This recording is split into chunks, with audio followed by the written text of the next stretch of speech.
Dear students, welcome back. Yes, current affair round up April 2026। मुझे पता है मेरे कई स्टूडेंट इसका वेट करते हैं। वैसे ये बहुत लोग तो नहीं देखते हैं, लेकिन फिर भी जो देखते हैं उन्हें पता है कि इसमें क्या है। यस, ये एक पूरी तरह से एक मिरर है, आईना है कि वर्ल्ड और इंडिया कैसे दिखते हैं। जहां तक कि अभी जो घटनाएं हो रही हैं, जो एग्जामिनेशन में आ सकती हैं, पॉलिटिकल साइंस के एग्जाम के पर्पज से थोड़ा ज्यादा है, लेकिन किसी भी एग्जाम के लिए बेहद उपयोगी। चलिए शुरुआत करते हैं अप्रैल 2026 की current affair round up. Dear student, इससे पहले कि हम लोग करंट अफेयर राउंड अप शुरू करें, कुछ इंफॉर्मेशन देना जो आपका जानना अधिकार और मेरा बताना कर्तव्य है। यदि आप जून 2026 के पॉलिटिकल साइंस या इंटरनेशनल रिलेशन के सब्जेक्ट से आप देने को इच्छुक हैं, फॉर्म भर रहे हैं जो अभी निकल चुकी है, तो आपके लिए गोल्डन अपॉर्चुनिटी है 2 and 2.5 मंथ के लिए जो है एक खास कोर्स की तरह जो है ज्वाइन करना ऑन गोइंग बैच को, जो भी उपयोगी है set assistant professor PSC PGT के लिए भी। यदि आप इसको ज्वाइन करना चाहते हैं, इसकी डिटेल आपको मिल जाएगी। आप मेल कर सकते हैं @paulsciencehelp@paulsciencehelp.in। यस, बिल्कुल, paulsciencehelp.in, POLSC हेल्प। उसमें आप अपना जो है डिटेल में नेम, टेलीग्राम आईडी और मोबाइल नंबर भेजें, आपको डिटेल दी जाएगी। यदि आप जामिया के एग्जाम को दे रहे हैं, पॉल साइंस या आईआर, 10 तारीख को जो है पॉल साइंस है, और शायद 24 या 25 को, अभी तो काफी दिन है, मई में आईआर एंड एरिया स्टडी है। यदि आप उसको दे रहे हैं, जो कि बेहद इंपॉर्टेंट और बहुत अच्छी यूनिवर्सिटी है जामिया, तो आपके लिए गोल्डन अपॉर्चुनिटी है क्रैश कोर्स ज्वाइन करने का। पॉल साइंस की सुपर रिवीजन क्लासेस जो हैं वो कल से शुरू हो रही हैं, फुल लेंथ मॉक भी, और आपको बोनस में मिलता है 15 थीम वाइज मॉक और exam prep strategy and live sessions and guidance. यदि आप इसको ज्वाइन करना चाहते हैं, यहाँ ये भी ध्यान रखें कि आपको आईआर के लिए सब्जेक्टिव की भी गाइडेंस मिलेगी once the pol science exam is over on 10th में। यदि आप इसको ज्वाइन करना चाहते हैं नॉमिनल कॉस्ट, तो आप name, Telegram ID and mobile number भेजें paulsciencehelp@gmail.com पे। यदि आप यूजीसी नेट दे रहे हैं, तो ये बुक, यदि ऑब्जेक्टिव पॉलिटिकल साइंस किसी भी बुक के लिए और यूजीसी नेट के लिए स्पेसिफिक 1000 बेस्ट एमसीक्यू, यदि साउ दे रहे हैं, तो आपको एक यूनिक बुक मिलती है जो कहीं आपको नहीं मिलेगी। और यदि आप जामिया की या सीपेट दे रहे हैं या सीपीजी दे रहे हैं, एमयू, तो आपके लिए ये गोल्डन बुक है। ये बुक्स जो है सभी अमेजन पे मिलते हैं। अमेजन पे नोशनल प्राइस, मतलब इतनी कम में कि आप हैरान रह जाएंगे। ऑफ कोर्स वो किंडल वर्जन है जिसको आप ऑनलाइन पढ़ते हैं, अब तो सभी ऑनलाइन ही बुक पढ़ते हैं। आप अमेजन पे जाएं, वहां पॉल साइंस हेल्प लिखें, आपको सारी बुक दिखेंगी, लेकिन इसकी डायरेक्ट क्लिकेबल लिंक भी डिस्क्रिप्शन बॉक्स में मिलेंगे। सबसे पहले एज यूजुअल इंटरनेशनल न्यूज देखते हैं। आपको पता है ये महीना जो है ईरान अमेरिका इजराइल वॉर के साए में बीता। ऑफ कोर्स इसमें जो है वैसे तो लड़ाई नहीं हुई, जिसको निगेटिव पीस कहते हैं, वो उस जैसा थोड़ा सा तो रहा सीज फायर, लेकिन हॉर्मुज बंद पड़ा रहा, दुनिया कराहती रही, और अजीब अजीब से जो है हरकतें की, डबल जिसको लॉक कहते हैं।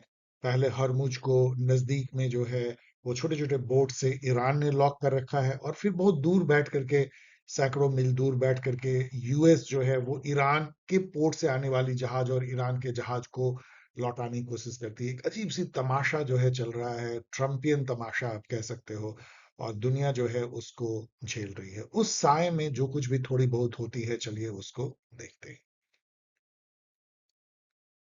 NASA's Artemis mission is primarily related to, तो ये मतलब ये एक अच्छी बात हुई अप्रैल में। आर्मिटिस जो है, आर्टेमिस आर्टेमिस इसकी जो सेकंड जो इसकी सीरीज है वो बहुत सक्सेसफुल हुई। क्या हुई, चलिए देखते हैं। रिटर्न, इसका जो पर्पस है ये है कि मतलब जो मानव हैं उनको फिर से चांद पे जो है उसको ले जाना, लेकिन एक चांद के पास बहुत ही करीब से केवल जाना ही नहीं, लेकिन वहां परमानेंटली वहां पे कुछ चीजें रिसर्च करना, वहां से चीजों को लाना और देखना कि और क्या हो सकता है। वहां पे एक स्टेशन बना करके काफी दिन तक वहां रहना, ये सब जो है नासा की। नासा आपको पता है अमेरिका की जो स्पेस रिसर्च ऑर्गेनाइजेशन है वो है। इसके बारे में यहाँ बहुत कुछ दी गई है, इसको पढ़ लीजिए। और इसमें जो 4 एस्ट्रोनॉट जो गए हैं उनका नाम मैंने नहीं दिया है, वो हो सकता है कुछ एग्जाम में पूछा जाए, तो वो नेट से देख के नाम भी आप देख सकते हैं। व्हाट इज, इससे जो है रिलेटेड, चूंकि इंडिया भी इसी टाइप की एक मून मिशन पे काम कर रहा है, इसको चंद्रायन कहते हैं, तो चंद्रायन 1, 2, 3 इसके बारे में भी नेट पे पढ़ लीजिए। What is Pentagon's project Maven? तो ये जो है आप शायद मिस कर गए होंगे। प्रोजेक्ट मैवन जो है अभी ईरान में भी दिखा, ऑफ कोर्स उसका बुरा रूप दिखा। वो ये है कि integrating artificial intelligence into military operation. अब इस पे बहुत बहस हो रही है कि क्या ऐसा होना चाहिए। एक interfacial generative interfacial in artificial intelligence है क्लाउड है। ये क्लाउड शेनन के नाम पे है, जो कम्युनिकेशन थ्योरी के बहुत बड़े थिंकर थे। उन्होंने जो है पेंटागन के साथ में कुछ करार किया और उस आर्टिफिशियल इंटेलिजेंस के इंफॉर्मेशन से मिसाइल जो है दागी गई ईरान में शुरुआती दिनों में 28 फरवरी के पास। और उसमें एक गलती हुई कि एक स्कूल पे जो है मिसाइल दाग दिया गया। और अब अधिकतर जो स्पेशलिस्ट ये कहते हैं कि एआई ने गलती किया, क्योंकि जिस मैप को एआई को फीड किया गया था वो पुराना था। उस मैप में वो एक मिलिट्री एस्टेब्लिशमेंट था जो बाद में स्कूल में कन्वर्ट हो गया था। लेकिन एआई को तो जो आप फीड करोगे वही होगा।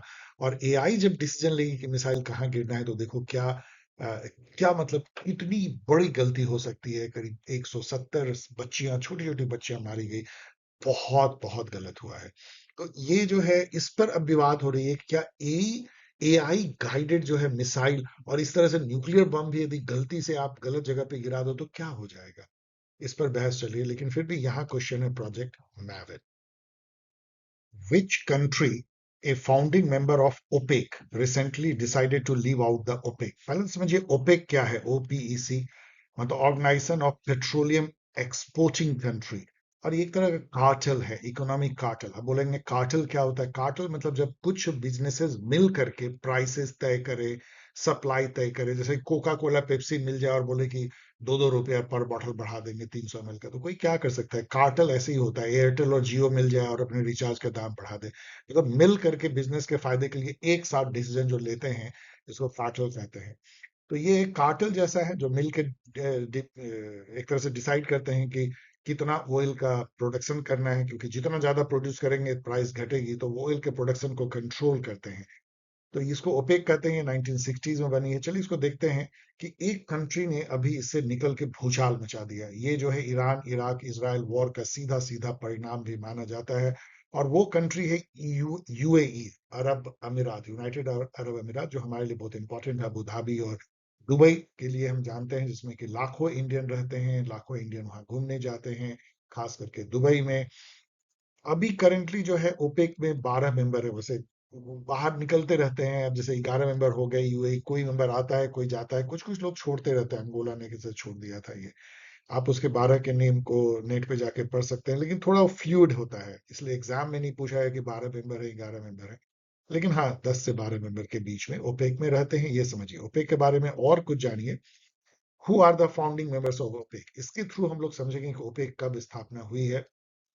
OPEC Iran Iraq Kuwait Saudi Arabia और वेनेजुएला ने इसको फाउंड किया था। तो ये फाउंडिंग मेंबर तो नहीं है। चलिए मैं इसको काट देता हूँ। एक की मेंबर है, फाउंडिंग गलत हो जाएगा। एक की मेंबर ऑफ ओपेक वो निकल गए, यूएई निकल गए हैं।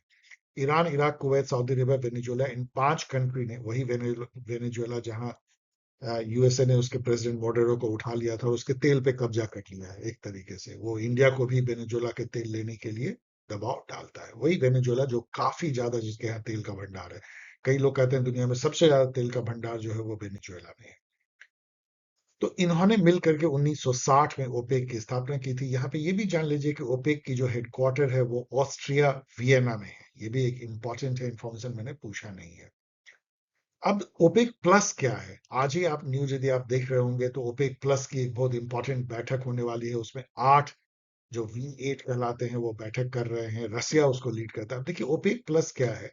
ओपेक में बहुत सारे कंट्री नहीं है जो कि तेल उत्पादन करते हैं। रसिया इटसेल्फ नहीं है। रसिया बहुत बड़ा तेल उत्पादक देश है, इनफैक्ट सबसे बड़ा। यूएसए भी नहीं है। तो वो लोग जो रसिया के लीडरशिप में ओपेक प्लस बनी है, और उसमें कुछ ओपेक के भी कंट्री हैं, और दोनों मिल करके ओपेक और ओपेक प्लस जो है ओवरऑल कार्टेल एक बनाते हैं। सो ओपेक प्लस के बारे में जो यहाँ लिखा गया है आप पढ़ लीजिए। मोस्टली जो है रसिया जो है उसको लीड करता है। ओपेक प्लस को। यहाँ एक बात ध्यान देने की कि OPEC is not same as OPEC plus, इस बात को ध्यान देना। दोनों अलग अलग संस्था है। जो ओपेक से बाहर है वो ओपेक प्लस है। नेक्स्ट क्वेश्चन देखिए, what is V8 in OPEC. उनकी बैठक भी होने वाली है। जो सबसे 8 जो कंट्री, इंपॉर्टेंट कंट्री है ओपेक प्लस में, वो V8 कहलाते हैं। जो मेंबर यहाँ पे देख सकते हो, Russia, Saudi Arabia, Kuwait, Oman, Iraq, UAE, Algeria, Kazakhstan. आप यहाँ देख सकते हैं कि इसमें से कुछ मेंबर ओपेक के भी हैं जो ओपेक प्लस के V8 में आते हैं। सो एक इनफॉर्मल टर्म है रेफरिंग द 8 की non OPEC countries led by Russia that. अब यहाँ पे ना थोड़ा सा मैं आपको बोलूंगा कि ये इसको आप डिस्काउंट कीजिए, क्योंकि मैं नेट पे पढ़ रहा था, क्योंकि यहाँ नॉन ओपेक कंट्री है ओपेक प्लस में, और यहाँ सारे ओपेक के कंट्री दिख रहे हैं, तो मैं खुद कंफ्यूज कर रहा हूँ। मैं यहाँ क्वेश्चन मार्क कर रहा हूँ, इस पे मत जाइएगा, क्योंकि मैंने एक दो जगह से इसको देखने की कोशिश की, अलग अलग मिल रहा है कि V8 में कौन मेंबर है। बट इतना समझ लीजिए कि V8 ओपेक प्लस के वो मेंबर हैं जो बहुत इंपॉर्टेंट है, एक्टिव है, और रसिया उसको लीड करता है, और उसकी बैठक होने वाली है आजकल में ही। क्योंकि यूएई के निकल जाने के बाद से पूरा फ्लटर हो रहा है। यूएई क्यों निकली है? क्योंकि यूएई को ये लगता है कि ओपेक जो है वो तेल के सप्लाई को दबा के रखती है, और इससे उसके यहाँ जो तेल की सप्लाई प्रोडक्शन काफी बढ़ गई है, वो एक तरह से स्टोर करना मुश्किल हो रहा है, तो वो सप्लाई को बढ़ाना चाहते हैं। अब आप समझिए कि यदि यूएई सप्लाई को बढ़ाएगी तो इन अंतरराष्ट्रीय बाजार में जो कच्चे तेल की कीमत है वो गिरेगी। मोर सप्लाई, लेस प्राइस, तो उससे सबको फायदा होगा। तो इसके चलते ही यूएई के ओपेक से बाहर निकलने पे कोई दुनिया में कोई बुरा असर नहीं पड़ रहा है। ओपेक प्लस की जो V8 की बैठक है वो शायद इस इशू को देखेगी कि उनके सप्लाई बढ़ने से यूएई के क्या असर पड़ेगा, क्या सप्लाई को कैसे मैनेज किया जाए। What is the code name of Israeli attack on Lebanon in March April 2026? आज भी जब मैं आपसे बातें कर रहा हूँ तो साउथ लेबनान में गांव खाली करा रहे हैं, अटैक कर रहे हैं। इसराइल तो पागल के जैसा हो चुका है आफ्टर 7 अक्टूबर 2023। उसकी लड़ाई रुक ही नहीं रही है, वो लड़ाई किए जा रहा है, किए जा रहा है, किए जा रहा है। आई डोंट नो कैसे एक कंट्री इतना लड़ाई करके जो है पीसफुली रह सकता है। I actually just wonder in a bad way. तो उस कोड नेम क्या है जो इस लेबनान पर उन्होंने अटैक किया था? इसका नाम उन्होंने रखा था operation eternal darkness. I don't know. अब ये भी जो है ना, बहुत जगह मिलती है, बहुत जगह नहीं मिलती है, तो इसको जस्ट ऐसे ही जान लीजिए, एक बार पढ़ के भूल जाइए। अब आइए हंगेरियन इलेक्शन। इस लड़ाई के साय में एक इलेक्शन होती है, हंगरी। हंगरी एक समय में ऑस्ट्रियन हंगेरियन एम्पायर, समझिए कितना बड़ा एम्पायर था। आज हंगरी एक उतना इंपॉर्टेंट कंट्री तो नहीं, लेकिन फिर भी बहुत पावरफुल है। यूरोप की, यूरोपियन यूनियन में है, पावरफुल कंट्री है सेंट्रल यूरोप का। यहाँ पे एक बहुत ही पावरफुल नेता होते थे, इनका नाम है विक्टर ऑर्बॉन। विक्टर ऑर्बोन जो है वहां के प्राइम मिनिस्टर थे। वो प्राइम मिनिस्ट्रियल है जैसे इंडिया में होती है, स्ट्रॉन्ग मैन थे, और 2010 से वो लगातार शासन कर रहे थे। उन्होंने, लेकिन एक तरह का उन्होंने खुद डिक्लेयर किया कि मैं इलिबरल डेमोक्रेसी को हेड करता हूं। मतलब कि वो डेमोक्रेसी जो प्रेस पे पाबंदी लगाती है, प्रेस को अपने पॉकेट में रखती है, सारे इंस्टीट्यूशन को अपने पॉकेट में रखती है, इस नाम पे कि हम तो नेशनलिस्ट हैं, राष्ट्र के हित में कुछ भी कर सकते हैं, हमें ना कोर्ट रोकेगा, ना जुडिशरी रोकेगी, ना ना कोई ब्यूरोक्रेसी रोक सकती है, ना कोई हमें इंस्टीट्यूशन रोकेगी, ना ही मीडिया रोकेगी, लाइक दैट। कई लोग इसको बुरा मानते थे, और फिर से लिबरल डेमोक्रेसी की स्थापना के लिए वहां काफी संघर्ष चल रहा था, लेकिन वो दबा देते थे। कई लोग उनको वोटिंग में भी हेरा फेरी का आरोप लगाते थे। और इस बार जब इलेक्शन हुआ तो आपको जानना चाहिए इंटरेस्टिंगली कि डोनाल्ड ट्रंप ने जेडी वांस अपने वाइस प्रेसिडेंट को भेजा कि जाके वहां कहो कि ट्रंप जो है आपको बहुत पैसे देंगे, बहुत ट्रेड देंगे, टैरिफ कम कर देंगे यदि विक्टर ऑर्बन को जिताओगे। ट्रंप जिस टाइप के आदमी है उसी टाइप के आदमी विक्टर ऑर्बन थे, दोनों में बड़ी दोस्ती थी। ये भी इलिबरल, वो भी इलिबरल, नेशनलिज्म के नाम पे। लेकिन जो जनता चाहती है वही होती है। जनता ने ऐसा उखाड़ फेंका, ऐसा उखाड़ फेंका। ये जो जेंटलमैन है ये यंग है, एक समय में विक्टर ऑर्बन के पार्टी में ही होते थे। बाद में उन्होंने पार्टी छोड़ के अपनी पार्टी अलग बनाई, और उस पार्टी को 2/3 बहुमत मिला। ऑर्बन बिल्कुल नेपथ्य में चले गए, मतलब बैकग्राउंड में चले गए, हटा दिए गए। एक बहुत मेजर घटना यूरोप में हुई कि ये साबित हुआ कि एक सीमा से अधिक इलिबरल डेमोक्रेसी नेशनलिज्म के नाम पे नहीं चलती है, जनता अंत में ऊब ही जाती है। Who is Peter Magyar? अब इस साय में मैं कुछ क्वेश्चन पूछ रहा हूं कि हु इज पीटर मैगेर? पीटर मैगेर यही जेंटलमैन है जो कि प्राइम मिनिस्टर बन जाएंगे 9 मई को जो है। तो अभी प्राइम मिनिस्टर मिनिस्टर इलेक्ट है, या प्राइम मिनिस्टर डेजिग्नेट है हंगरी के, young person in comparison to Viktor Orban. What is the name of the political party of Peter Magyar? ये भी बहुत ही नाम भी बहुत मजेदार है, तिस्जा पार्टी। तिस्जा पार्टी का मतलब होता है रेस्पेक्ट एंड फ्रीडम पार्टी, मतलब ये हंगेरियन शब्द होगा तो तिस्जा पार्टी। और एक सेंट्रिस्ट पार्टी है, ये राइट विंगिस्ट नहीं है, ये तो राइट विंगिस्ट थे। Third wave movement design to move beyond the deep polarization of Hungary. और राइट विंग पॉलिटिक्स के साथ कई बार ऐसा होता है, जैसे ट्रम्पियन भी हुआ है, विक्टर ऑर्बन का भी, समाज को बहुत फांक हो जाती है, वो क्लीवेज पे इतना चलता है, इथनिसिटी और रेस और इन सब, बाहरी अंदरी, तो वहां भी बहुत डीप डिवाइडेड हो चुकी है। विक्टर ऑर्नबॉर्न, उसी पे उनका जो है शासन चलता भी था, उसी पे इलेक्शन में जीते भी थे। उसको पाटने की इन्होंने घोषणा की है कि समाज को मलहम लगाएंगे। What is the name of Viktor Orban's party, जो पार्टी इतने दिनों से रूल कर रही थी, जिसके की एक छत्र जो रूलर थे या ये जो पार्टी चीफ थे वो विक्टर ऑर्बॉन थे, उनके पार्टी का बेसिकली ये पार्टी का नाम था फिट्जे। लेकिन फिट्जे जो है केडीएनपी के साथ कोलिशन में चलाती थी, ये दोनों राइट विंग इस पार्टी थे, राइट विंग, फार राइट भी कह सकते हैं इसको। और ये 16 साल से डोमिनेट कर रहे थे। आइडियोलॉजी वही था, conservatism, nationalist populism and illiberal democracy, peculiar, खुद को इलिबरल डेमोक्रेसी कहते थे। हंगेरियन इलेक्शन के बारे में थोड़ी जानने के अलावा हम लोग ये भी जानेंगे कि हंगरी की पॉलिटी क्या है। मैं जब भी इलेक्शन होता है तो उसकी जो पार्लियामेंट, उसकी इलेक्टोरल सिस्टम आपको बताता हूँ, यहाँ भी बताएंगे। What is the electoral system Hungary adopts for इस पार्लियामेंट्री इलेक्शन। तो यहाँ ये अपनाते हैं mix member majoritarian. Mix member majoritarian में क्या होता है, पहले तो ये जानिए कि बुल्गारिया जो है एक यूनिटरी पार्लियामेंट्री डेमोक्रेसी है, यूनिटरी है, फेडरल नहीं है। जहां यूनिटरी होती है वहां एक ही हाउस होते हैं, वहां पे नेशनल असेंबली वही पार्लियामेंट है, एक ही हाउस है, दो हाउस है ही नहीं। इसमें टोटल 199 सीट है, उसमें से 106 सीट जो है एफपीटीपी, जैसे इंडिया में हम चुनते हैं वैसे वो लोग भी चुनते हैं, FPTP, first pass the post. लेकिन 93 सीट जो है वो close party list proportional representation से चुनते हैं। क्लोज पार्टी लिस्ट में क्या होता है कि जो वोटर होते हैं वो दो तरह से वोट करते हैं। एक तो वो एक पार्टी को चुनते हैं, मान लीजिए हमने चुन लिया बीजेपी पार्टी, और फिर बीजेपी के पार्टी की एक लिस्ट होगी जिसमें कि यदि बीजेपी इतने सीट जीतेगी तो ये पार्टी के नॉमिनेशन होंगे, उसको भी हम चुन सकते हैं। और अब जिसको भी वोटर चुनेगी वो पार्टी लिस्ट में नॉमिनेशन में ऊपर चढ़ जाता है, उसके ज्यादा चांसेस हैं पार्टी के एमपी बनने के। तो इसको हम कहते हैं क्लोज लिस्ट। सॉरी, मैं उल्टा बोल रहा हूँ, ये ओपन लिस्ट की मैं बात बता रहा हूँ। क्लोज लिस्ट में क्या होती है कि आपको बस कुछ नहीं करना होता, बस पार्टी आप चुनते हो। ये जो पार्टी की जो लिस्ट में जो नेम होते हैं नॉमिनेट, यदि उनको जितनी सीट मिलेगी उतने उनके मेंबर होंगे, जो भी होंगे उनका लिस्ट देते हैं वो, उसमें आप कुछ नहीं कर सकते, केवल देख सकते हो कि ये लोग हमारे एमपी बनेंगे, बस आप पार्टी चुनते हो। जो ओपन लिस्ट होती है वो मैं बता रहा था कुछ समय पहले, इसको कहते हैं mix member majoritarian.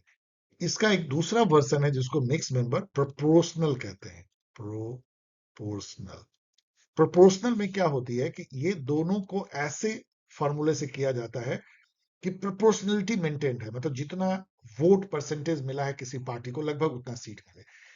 Mix member majoritarian में ऐसी कोई कोशिश नहीं की जाती है, जो मिला वो मिला, इसलिए इसको मिक्स मेंबर मेजोरिटेरियन बोलते हैं। पैरेलल सिस्टम भी बोलते हैं, जो कि अधिकतर साउथ ईस्ट एशियन कंट्री में होती है, साउथ कोरिया जैसे में।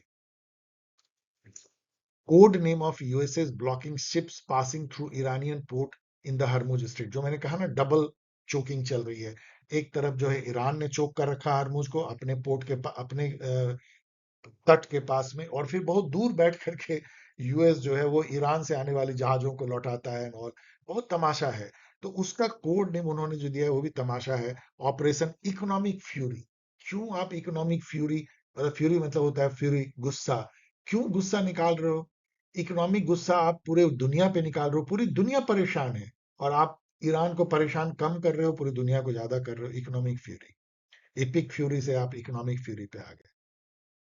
अब आओ, बुल्गारिया का इलेक्शन भी होता है, हंगरी के बगल में ही बुल्गारिया है। एक समय में ये सब जो है एक सैटेलाइट नेशन होते थे यूएसएसआर के, अब सब जो है ईयू के मेंबर हो गए हैं, यूरोपियन यूनियन के। ईस्टवर्ड एक्सपेंशन जब से हुआ है तो कम्युनिस्ट पार्टी तो गायब ही हो गई, अब तो डेमोक्रेसी वहां पे चलती है। तो बुल्गारिया में जो इलेक्शन होता है उसके बारे में चलिए कुछ पूछते हैं। हु इज रूमेन राडे। ये भी एक अजीब बात है कि रूमेन राडेव जो है ये प्राइम मिनिस्टर डेजिग्नेट है। ये बहुत सालों से ये वहां पे 2017 से अभी तक वहां के प्रेसिडेंट थे। चूंकि बुल्गारिया एक इंडिया की तरह पार्लियामेंट्री डेमोक्रेसी है, प्रेसिडेंट तो बस फिगर हेड होते हैं, नॉमिनल रबर स्टैंप होते हैं, तो इनको मजा नहीं आ रहा होगा और ये काफी पॉपुलर होंगे, अच्छे लोग होंगे, तो इन्होंने रिजाइन करके खुद इलेक्शन लड़ा पार्लियामेंट का और जीते। तो अब ये रियल एग्जीक्यूटिव बनेंगे, तो इनकी पॉपुलैरिटी बहुत ज्यादा होगी। तो रूमेन राडेव अब जो है ये बुल्गारिया के प्राइम मिनिस्टर बन जाएंगे। ये जो है राडेव को जो है मॉस्को फ्रेंडली माना जाता है, क्योंकि वहां पे क्या चलती है ना, जितने ये सब सैटेलाइट नेशन थे वो द्वंद चलता है। एक समय में वो रसिया के करीब थे, तभी तो यूएसएसआर के सैटेलाइट नेशन थे, और अब वो जो है ईयू के तरफ हो गए हैं, वेस्ट के तरफ हो गए हैं। लेकिन ये जो राडेव हैं ये USSR friendly, sorry Moscow friendly है, पुतिन फ्रेंडली है, और इसको प्रैग्मेटिक यूरो स्केप्टिक अपने को मानते हैं। मतलब कि हम यूरोपियन यूनियन में खुश नहीं है, हम तो रसिया के करीब होना चाहते हैं। रसिया तो चाहती है कि हमारे सारे ईस्टर्न यूरोप के नेशन फिर से यूरोपियन यूनियन से टूट जाए, अपना इंडिपेंडेंट रहे, हमारे साए में रहे। तो ये प्रैग्मेटिक यूरो स्केप्टिक माने जाते हैं। What is the name of the political party who won the April 2026 parliamentary election in Bulgaria? तो अब जो रूमेन राडेव की जो पार्टी है उसका नाम है प्रोग्रेसिव बुल्गारिया। इनका जो आइडियोलॉजी है ये प्रैग्मेटिक पॉपुलिज्म है। पॉपुलिज्म मतलब ये होता है कि आप जो जो जनता होती है, जो ओरिजिनल इथनिक जो जो जो जैसे इंडिया मान लो हिंदू है, या नेपाल में हिंदू है, तो उसकी तरफदारी की आप बात करते हो, नेशनलिस्ट होते हो, एंटी इस्टेब्लिशमेंट आप होते हो, एंटी प्रिविलेज क्लास होते हो, उसको पॉपुलिज्म कहते हैं। तो तो ये जो है प्रैग्मेटिक पॉपुलिज्म है। It was formed around the personal charisma and strongman image of Radev. It blends element from both the left and right. ये एक तरह कैच ऑल पार्टी कह लो, लेफ्ट भी है थोड़ा, राइट भी है, प्रैग्मेटिक पार्टी है। Broad base of disillusion voter को ये कैच करती है। अब इसके थ्रू थोड़ा सा हम लोग पॉलिटी को समझते हैं। बुल्गारिया की इलेक्टोरल सिस्टम जो है open party list proportional representation. Open party list में तो मैंने जो बताया ना कि वोटर दो चीज चुनते हैं, एक पार्टी चुनते हैं और फिर पार्टी के जो कैंडिडेट होते हैं उसको भी प्रेफर करते हैं कि यदि ये कैंडिडेट को हमने प्रेफर किया, यदि बहुत लोग ज्यादा प्रेफर करेंगे तो वो कैंडिडेट पार्टी लिस्ट में ऊपर चला जाएगा और उसके नॉमिनेट होने की चुने हुए सीट से ज्यादा चांस हो जाते हैं। यहाँ पे एक बात और समझो कि 4% इलेक्टोरल थ्रेशोल्ड है। इसका क्या मतलब होता है? प्रोपोर्शनल रिप्रेजेंटेशन में जनरली क्या होता है, यदि आपको 1% वोट मिला तो आपको 1% सीट मिलनी चाहिए, लेकिन कई जगह एक मिनिमम जो है आपको वोट लाएंगे तभी आपका जो है वोट सीट में कन्वर्ट होगा, और वो 4% यहाँ पे। इसका मतलब कि यदि आप 4% से कम लाओगे तो आपको 0 सीट मिलेगा। इसके चलते थोड़ी प्रोपोर्शनलिटी जो है वो खत्म खराब होती है, क्योंकि आपने तो 4% से थोड़ा सा कम लाए, 3.9, एंड आपको 0 मिला। लेकिन इससे अच्छा क्या होता है, फ्रेगमेंटेशन कम हो जाता है, नहीं तो पता लगा कितनी फ्रेगमेंटेड हो जाएगी। यहाँ पे जो है ये समझो कि ये भी यूनिकैमरल है, मतलब यूनिटरी पार्लियामेंट्री डेमोक्रेसी है, जस्ट लाइक हंगरी। और यहाँ भी जो है हंगरी की तरह जो है, जो यूनिटरी हाउस है पार्लियामेंट की, उसको नेशनल असेंबली कहते हैं। टोटल सीट यहाँ पे 240 है, और सारे के सारे जो हैं वो proportional representation open party list से चुनी जाती है। टर्म जो है 4 ईयर है, वही टर्म जो कि यूएस के राष्ट्रपति का है, 4 ईयर्स। कई जगह जो है 5 ईयर होती है, 6 ईयर होती है, लेकिन यहाँ पे 4 ईयर है। यहाँ पे आपको मैं जस्ट बता दूं कि जो हाउस ऑफ रिप्रेजेंटेटिव है यूएसए की, जो लोअर हाउस है, उसकी जो टर्म है एक मेंबर की केवल 2 साल है। ध्यान रखना, अभी नवंबर में वहां पे इलेक्शन होगा, पूरे मेंबर हट जाएंगे, नए जो है हाउस ऑफ रिप्रेजेंटेटिव मेंबर आएंगे। सबसे छोटा टेन्योर दिया है तो यूएसए में। What is the name of the Iranian vessel seized by USA as part of blockade to ships passing through the Hormuz Strait through Iranian port? तो जैसा मैंने बताया कि यूएस यहाँ बैठ के आप देख सकते हो, यहाँ बैठी हुई है, और ये ईरान का जहाज था, तेल लेकर के उसको उन्होंने पकड़ लिया और उसको अपने कब्जे में कर लिया। इसका नाम था टॉस्का। ईरान कहती है कि टॉस्का में तो कुछ था ही नहीं, वो तो खाली पड़ा हुआ था, तो मैंने उसको बहकाने के लिए वहां डाल दिया था। वो इतना सारा अपना एनर्जी बर्बाद कर रहे हैं और हम उस बीच में कई जहाज को निकाल लेंगे। दोनों अपनी प्रोपेगेंडा वॉर चला रहे हैं। Who is Tim Cock? Tim Cook, sorry not Cock, Tim Cook. Tim Cook जो है वो जानना चाहिए, टेक्नोलॉजी की दुनिया के एक बेताज बादशाह। स्टीव जॉब का नाम आपने सुना होगा, एप्पल के फाउंडर जो कि डेथ हो गया था। उसके बाद से इन्होंने टिम कुक के साथ मिलकर एप्पल को बनाया। एप्पल जो आज उसकी जो एप्पल की जो मार्केट कैपिटलाइजेशन है इंडिया के जीडीपी ज्यादा है। यदि वो एक एप्पल एक कंट्री होती तो वर्ल्ड की थर्ड लार्जेस्ट इकोनॉमी होती। आश्चर्य है, इतनी बड़ी कंपनी जिसका आईफोन चलता है, आईपैड चलता है और तो वो एप्पल जो है उसके जो चीफ एग्जीक्यूटिव हैं, जो करता धरता है, वो टिम कुक है सालों से।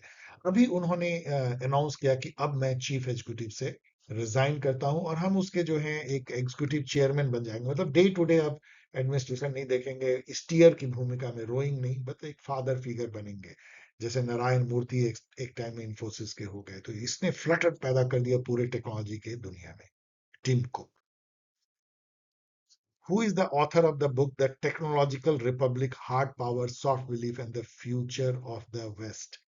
इस बुक ने एक तहलका मचाया है हाल के समय में, जब ईरान पे अ, अमेरिका ने अटैक किया। वहां काफी लोगों ने बुराई की, अधिकतर लोगों ने, जो एकेडमिशियन थे, जो लिबरल थे, जो सोचने वाले इंटेलेक्चुअल थे, सभी ने इसकी बुराई की। कुछ रिपब्लिकन पार्टी के हार्ड कोर नेशनलिस्ट भी बुराई करने लगे, लेकिन एक जो टेक्नोलॉजी के एक बहुत बड़े कंपनी के सीईओ, उनका नाम है अलेक्जेंडर कार्प, वो जो है ट्रम्प की बड़ाई करते हुए अमेरिका के स्ट्रॉन्ग टैक्टिक्स की, जो ऑफेंसिव, जो एक तरह का रियलिज्म की, अटैक करेंगे, मॉडरो को कैप्चर करेंगे और ग्रीनलैंड को मिला लेंगे, कनाडा को मिला लेंगे, लाइक दैट, ईरान को बिल्कुल नेस्त नाबूद कर देंगे, इस टाइप की बातों का समर्थन करना शुरू किया। उन्होंने इस बुक को लिखा था। उस बुक के बारे में उन्होंने कहा कि हमें जो है स्ट्रॉन्ग आर्म टेक्निक अपनानी चाहिए और टेक्नोलॉजी और डिफेंस का मिलन होना चाहिए। हम टेक्नोलॉजी कंपनी को अमेरिका के डिफेंस के लिए हेल्प करना चाहिए। कई लोगों ने इसको बहुत बुरा माना और कहा कि ये क्या है, और वो बहुत भद्दी लैंग्वेज भी यूज करते हैं। मैं आपको के लिए बता रहा हूँ कि बहुत कोई अमीर हो जाने से, बहुत टेक्नोलॉजी कंपनी के मालिक होने से कोई बड़ा आदमी नहीं हो जाता। बड़ा इंसान बनने के लिए जो है अच्छा इंसान होना जरूरी होता है। ये सब उदाहरण है कि आप ऊंचे बनते जाते हो ट्रम्प के जैसे, लेकिन बहुत छोटे से इंसान रह जाते हो, जो गाली गलौज करता है, बुरे लैंग्वेज यूज करता है। Irony. Which country put the lifetime ban on smoking for children below 17 year? ये बहुत अच्छी खबर है। यूनाइटेड किंगडम ने ऐसा किया है कि जो बच्चे 2009 के बाद जन्म लिए हैं, 17 साल से कम, उनको जो है कभी भी जो है वो सिगरेट ऑफिशियली नहीं खरीद पाएंगे, कोई नहीं उनको बेच पाएगा। मतलब आपको सर्टिफिकेट, मान लो आप खरीदने गए, आपको दुकानदार बोलेगा अपने बर्थ सर्टिफिकेट दिखाओ या बायोमेट्रिक लो, 2009 के बाद आपका जन्म हुआ है, आप नहीं पियोगे। तो prevent individual born after from purchasing cigarette, अच्छी बात है। Who is Sebastian Sawe? Sebastian Sawe ने, ये भी बहुत अच्छी खबर है, इन्होंने वर्ल्ड में तहलका मचा दिया। ये केनिया के धावक हैं, दौड़ाक हैं, रनर हैं। ये मैराथन दौड़ते हैं। मैराथन कितने किलोमीटर का होता है? 26 किलोमीटर, चेक कर लेना। और उसको उन्होंने जो है 2 घंटे से कम समय में पूरा किया। आज तक किसी इंसान ने 2 घंटे से कम समय में मैराथन को पूरा नहीं किया था। लंदन मैराथन, जो one of the most famous marathon होती है, अप्रैल में हुई, और इसको इन्होंने 1 घंटे 59 मिनट 30 सेकंड, मतलब 2 घंटे में 30 सेकंड कम में पूरा किया।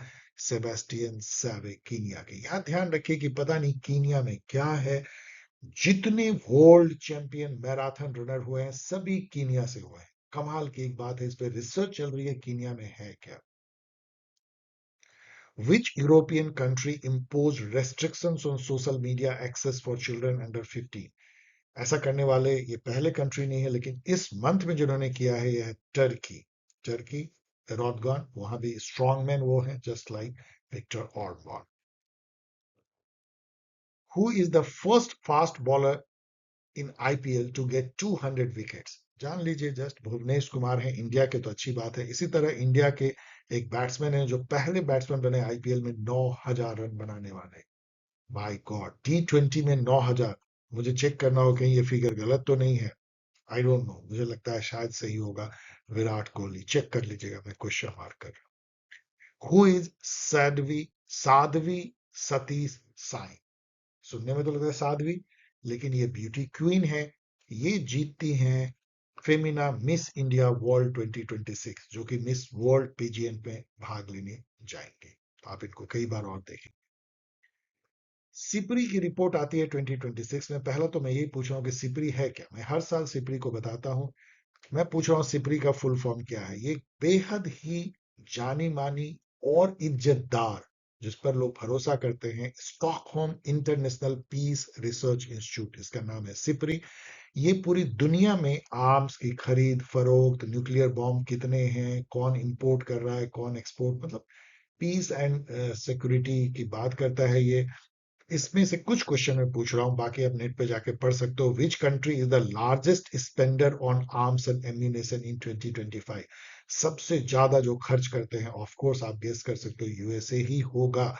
यूएसए सबसे बड़ा स्पेंडर भी है और सबसे बड़ा एक्सपोर्टर भी है। सबसे बड़ा आर्म्स एंड एम्यूनेशन पूरी दुनिया में जो बेचता है इंडिया को भी, वो है यूएसए। यूएसए के बाद रसिया होता था, लेकिन इस बार सेकंड नंबर पे आ गया है। चलिए आगे बताएंगे कौन।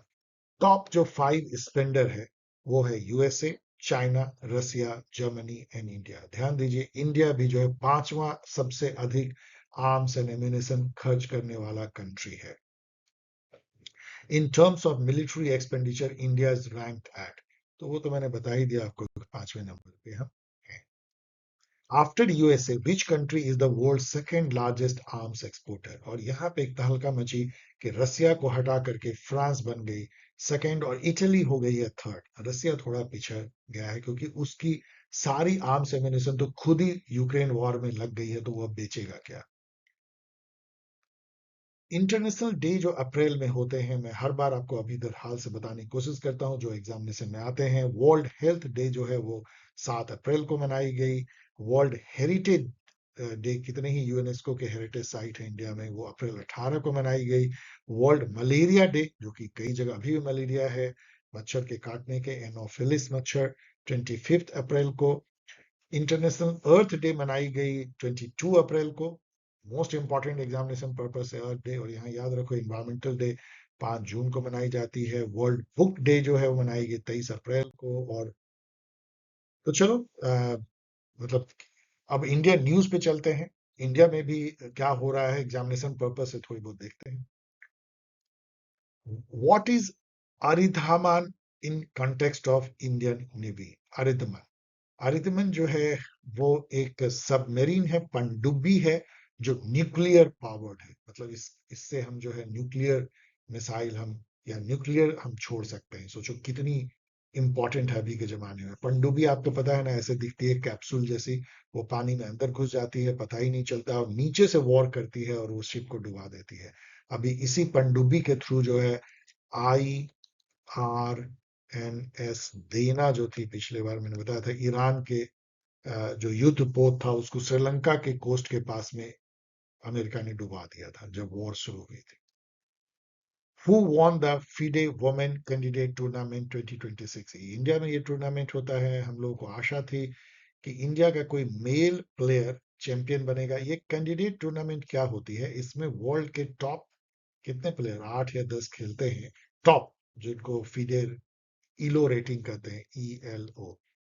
उसमें इंडिया के 2-3 प्लेयर थे, प्रागनंदा भी थे और भी थे, नाम मुझे याद नहीं है लेकिन चेक कर लेना।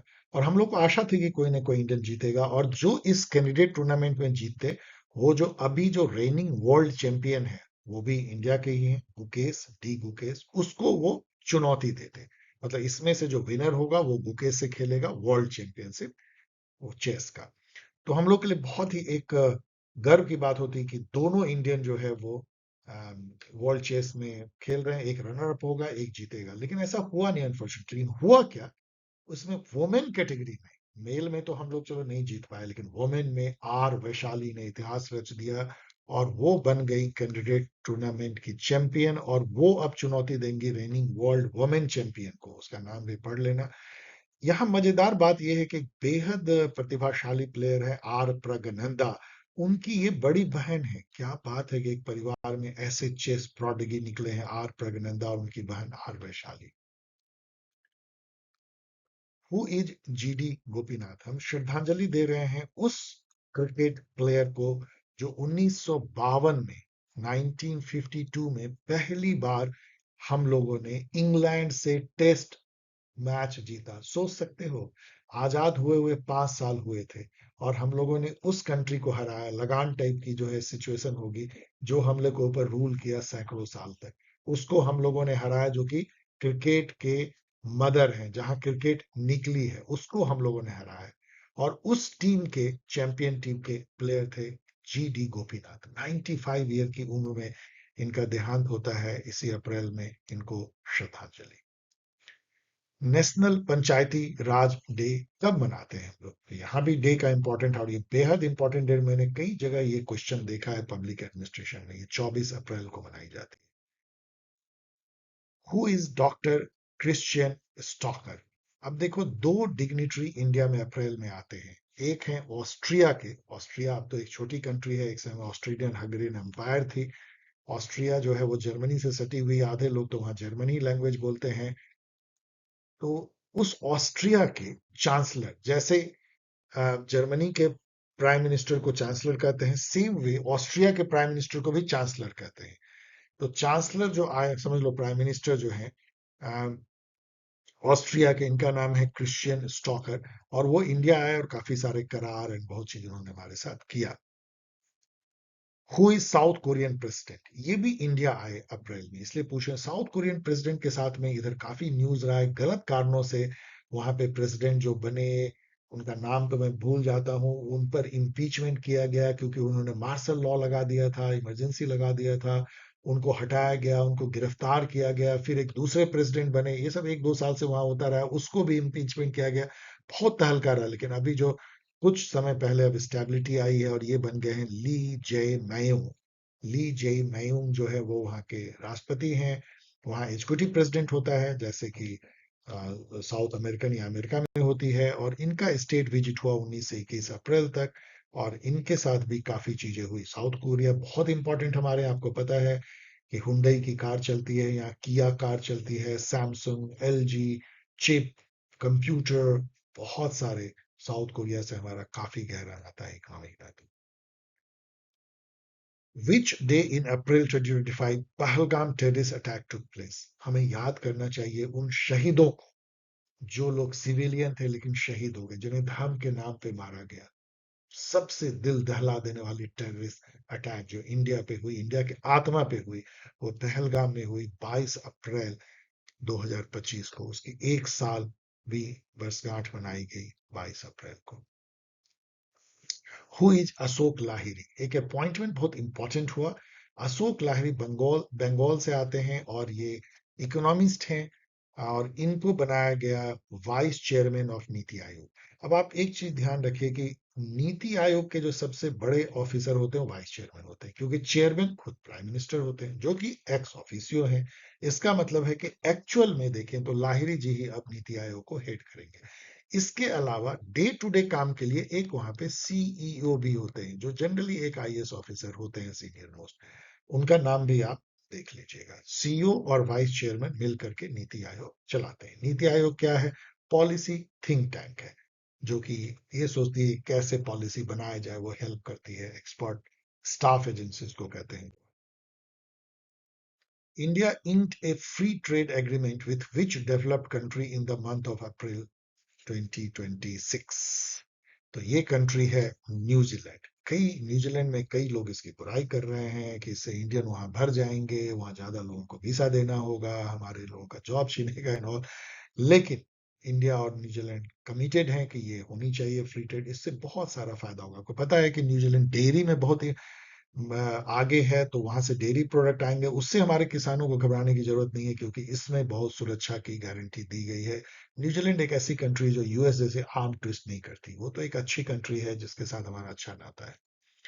Who is Dinesh Trivedi? दिनेश त्रिवेदी एक समय में ममता बनर्जी के तृणमूल कांग्रेस में होते थे। ममता बनर्जी ने इनको नॉमिनेट किया था रेलवे मिनिस्टर, लेकिन इनको हटा दिया गया था रेलवे मिनिस्टर से। बाद में ये जो है बीजेपी के करीब हो गए, और अभी जो है उनको बनाया गया है हाई कमिश्नर टू बांग्लादेश, मतलब कि बांग्लादेश में जो एम्बेसडर होते हैं वो बनाए। और ये बहुत इंपॉर्टेंट है, क्योंकि बांग्लादेश से रिलेशन हमारे काफी खराब हो गए हैं। शेख हसीना जब से वहां से भागी हैं, हम लोगों ने शरण दिया है। वहां नए प्रधानमंत्री बने हैं, नई पार्टी आई है, तो उससे हमारा नाता अब सुधारने के लिए इनको भेजा गया है। Which union territory in India created 5 new district in April 2026? आपको पता होना चाहिए लद्दाख में पहले केवल 2 डिस्ट्रिक्ट थे, लेह है कारगिल। कारगिल वही जहां कारगिल वॉर हुई थी। अब उन्होंने न्यूब्रा, शाम, छांगथांग, जानस्कर पर्वत श्रृंखला भी है, द्रास द्रास में भी लड़ाई हुई थी। 5 डिस्ट्रिक्ट वहां ओपन करने की अप्रूवल दी गई है। So dear student, thanks for watching. और यदि आपको ये वीडियो पसंद आया हो तो इसको शेयर करें, कमेंट करें, सब्सक्राइब करें। डेफिनेटली इससे मनोबल बढ़ेगा और आपको जो है अच्छे अच्छे वीडियो देखने का मौका मिलेगा। वैसे तो मेरे जो जो कमिटेड व्यूअर हैं वो देखते हैं, लेकिन मुझे लगता है कि न्यू व्यूअर को भी इसे देखना चाहिए। एग्जामिनेशन पर्पज से बहुत बहुत इंपॉर्टेंट है। यदि आप एक क्रैश कोर्स ज्वाइन करना चाहते हैं जेएमआई का, जिसकी की सुपर रिवीजन क्लासेस शुरू होंगे मंडे से, और सीपीईटी की भी, एएमयू सीपीजी, तो आप अभी भी ज्वाइन कर सकते हैं एट नॉमिनल कॉस्ट।